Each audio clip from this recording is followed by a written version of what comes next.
What's up guys, it's time for the tough one. I wasn't actually planning on making this video, but I've had too many people ask me, is it worth upgrading from an iPhone 7 or 7 Plus if you literally just bought it about a year ago to the new iPhone 8 or 8 Plus?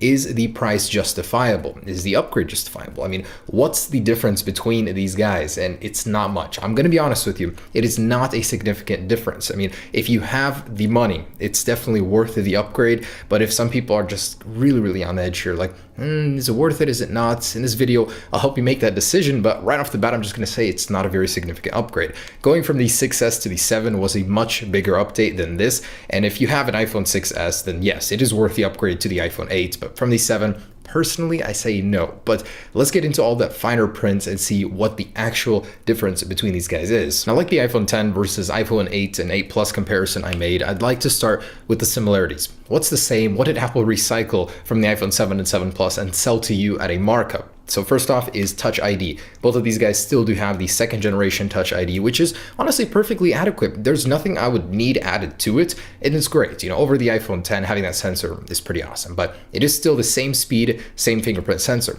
On the front cameras are still same spec. Now, I'm not saying it's the same camera. It might be different, and until they tear down the phone and look inside, we don't know, but currently the specs are the same aperture at 2.2, same 7 megapixel sensor. Really, on paper, the front camera has not changed. Also disappointingly is the IP67 water resistance rating remains. Unfortunately, Apple did not upgrade that. They definitely upgraded their marketing though. They were like, oh, it's precision engineered to the micron to be water resistant, yet it still falls behind the competition, which is already all at IP68 right now. So unfortunately, that's the same as well. And the RAM spec remains the same as well. 3 gigabytes for the 7 Plus and 3 for the 8 Plus. Same for the iPhone 7 and 8, it remains at 2 gigabytes. Now, this is supposed, so it was found leaked in the GM code, but I do trust that information. Also, it's unknown if it's a different type of RAM, but the actual spec remains the same. Now, the battery life hasn't changed either. It has remained exactly the same on spec, so you're not getting any more additional hours for video, talk, audio playback, nothing like that.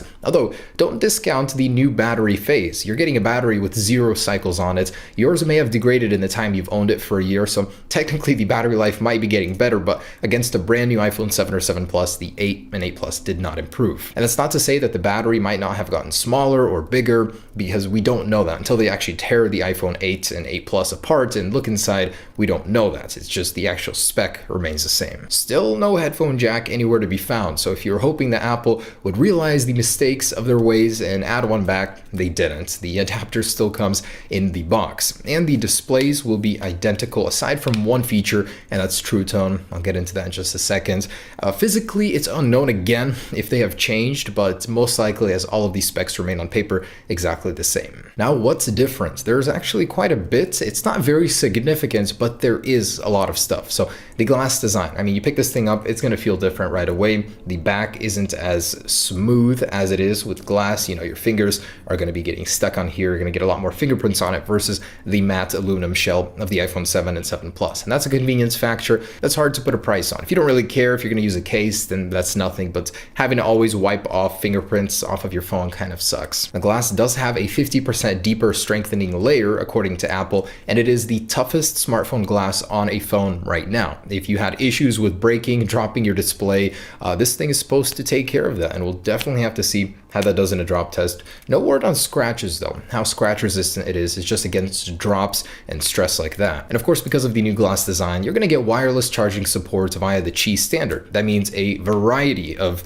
charging pads that you can pick up on Amazon, anywhere really, will work with the iPhone. And that's awesome. A lot of people did think that this technology would be proprietary if Apple were to release it. So it's definitely good that they made that open. And this is both a positive and a negative. You get fast charging on the iPhone 8 and 8 Plus, but you have to buy an expensive adapter, a charging block, just to make that happen. Out of the box, you won't be able to. So just to get fast charging, you'll have to spend at least $50 right away on one of Apple's own adapters. I'm sure in the future there will be third-party ones, but don't really count that in as a feature. You have to pay extra for it. So that's an extra $50 just to enjoy that feature. And as far as colors go, you will get that new gold color. It looks fantastic. fantastic. I gotta say, that's one of my favorite. If I were to get the 8 Plus, that's the color I would go for. You do get a silver and space gray as well, but you do lose several colors in the process: black, jet black, and rose gold, as well as product red. But even the 7 and 7 Plus don't have that anymore. It has been discontinued. And if your weight or the thickness of your phone has ever bothered you, the iPhone 8 and 8 Plus will be getting both thicker and heavier.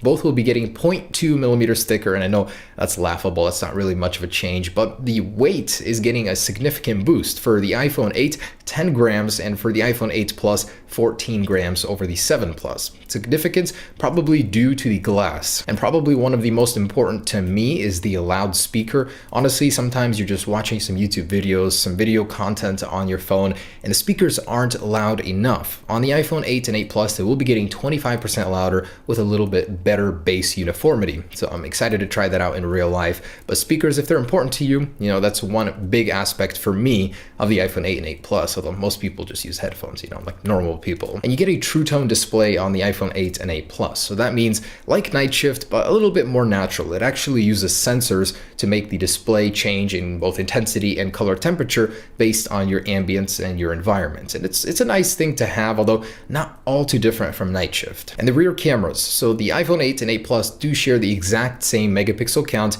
and aperture count as the iPhone 7 and 7 Plus. So where are the changes? Apple says the pixel sizes themselves for the sensors are larger, so you're going to get a little bit more quality in through that. Also, the video capabilities, because of the Apple A11 Bionic engine, are going to be improved as well. 4K 60 frames per second and 1080p at 240 frames per second slow motion. So definitely nothing to laugh at. If you are a videographer, you like to get that perfect quality out of your phone, you're definitely going to be able to do more of that with the iPhone 8 and 8 Plus. I honestly haven't filmed on my iPhone in a while, but even from the 7 and 7 Plus, it was quite incredible the kind of quality you could get if you actually used a gimbal and tried to get some quality out of it. But this one I'm sure will be even better, and I'm excited to try that out. On the iPhone 8 Plus, the portrait mode, the standard portrait mode, will be getting an improvement, so you'll get a little bit more bokeh out of that, better quality, better clarity, and you'll be getting a new mode called the portrait lighting mode, which you can adjust the lighting as if you were in a studio. Really cool if you've seen the demo of it. Now, this is the biggest change between the iPhone 8 series and the 7 series, and that would be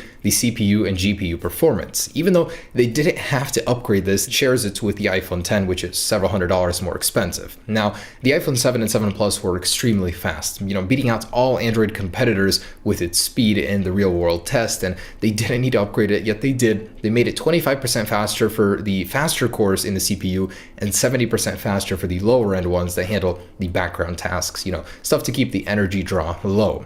Now, the GPU is the first one in-house from Apple, 30% faster than the existing one in the A10, and all around, the Geekbench scores, oh my goodness, have mercy on all the Android phones that this thing is going to be crushing. You get a 10,000 plus multi-core score and over 4,000 single core score. That is just ridiculous, truly ridiculous. So the performance is a huge step up, even though personally I have never needed so much speed on my iPhone 7 and 7 Plus. I haven't done tasks that it required it or it got bottlenecked ever. The iPhone 7 and 7 Plus were plenty fast for me, but if you ever reach the limit of your phone, the iPhone 8 and 8 Plus will certainly extend that limit. And Bluetooth. Most people don't think about the Bluetooth standard in their phones, but the iPhone 8 and 8 Plus has the new Bluetooth 5.0 support over 4.2 on this one. Now, what can you do with it? Right now, not much. Maybe a few months down the road, half a year down the road, there will be more products that support the standard. But say those products existed right now. What could you do with Bluetooth 5.0 that you can't with 4.2?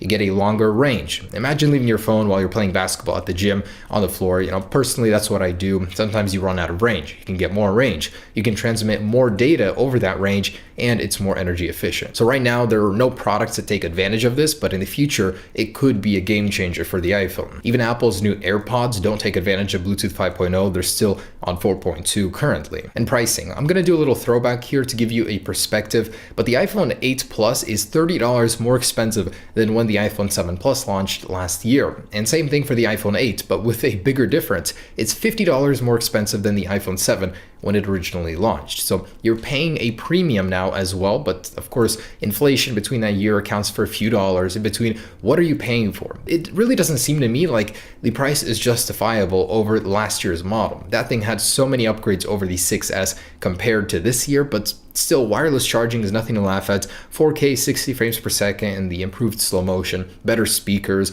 the true tone display. There's a considerable amount of stuff, better durability, but is it worth it to you? That's the question. Do those things matter to you? To me, not really, not in this model anyways. I'd personally rather spend a couple $100 extra and go all the way than this step in between the iPhone 7 and the iPhone 10. All right, guys, there it is, my comparison between the iPhone 7 and iPhone 8 series. I'm actually very curious. Do you guys think that the upgrade is worth it if you currently have one of these devices? Are you going to do it? Leave me a comment down below in the description, because online generally the consensus is that no, it's not a very big upgrade or a significant one at all. It's more of an S upgrade than an 8 or 7 to 8 upgrade. So let me know down below in the description. Very curious to hear that from you guys. Anyways, thanks for watching, guys. Hope I made that decision a little bit easier. Peace.